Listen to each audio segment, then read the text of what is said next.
Welcome to review with Randhir. इस हफ्ते Amazon Prime पर release web series Dootha stream हो चुकी है, जिसकी लेंथ करीब 5.5 घंटे की है। अब आपका इतना टाइम यह सीरीज डिजर्व करती है या नहीं, बात करेंगे अपने इस रिव्यू में। लेकिन उसके पहले प्लीज वीडियो को लाइक और चैनल को सब्सक्राइब किए बिना मत जाना।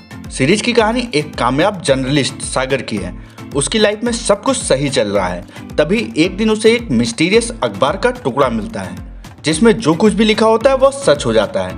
लेकिन प्रॉब्लम ये है कि इस अखबार में कुछ भी अच्छा नहीं लिखा होता। सो अब आगे क्या होता है सीरीज में, इस अखबार के पीछे क्या मिस्ट्री है, उसके लिए ये सीरीज देखनी होगी। सीरीज का कॉन्सेप्ट सुपरनैचुरल और पैरानॉर्मल एक्टिविटी पर बेस्ड है, जो आपको पूरी तरह से इंगेज करके रखता है। सीरीज की राइटिंग और स्टोरी बेहतरीन है।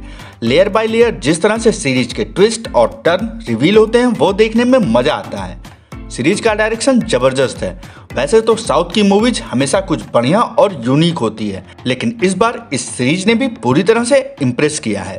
सीरीज के लीड एक्टर नागा चैतन्य की एक्टिंग भी बढ़िया है। उनके एक्सप्रेशन, एरोगेंस, फियर सब कुछ परफेक्ट है। सीरीज के जितने भी को एक्टर्स हैं सबने बढ़िया काम किया है। इस सीरीज का बीजीएम भी काफी हद तक इसके थ्रिल को जबरदस्त बनाने का काम करता है।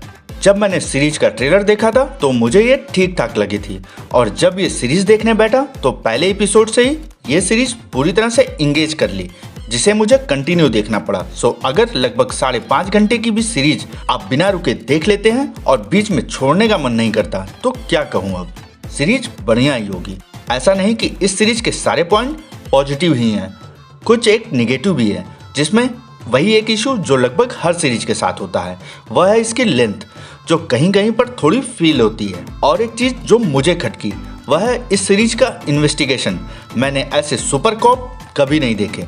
आप देखेंगे तो समझ जाएंगे मैं क्या कहना चाह रहा हूँ। सो डोंट वरी, इन एक दो नेगेटिव पॉइंट्स को आप पूरी तरह से इग्नोर कर सकते हैं। मेरे लिए सीरीज बेहतरीन रही और मेरी इस सीरीज के लिए रेटिंग 5 में से 3.5 स्टार की रहेगी।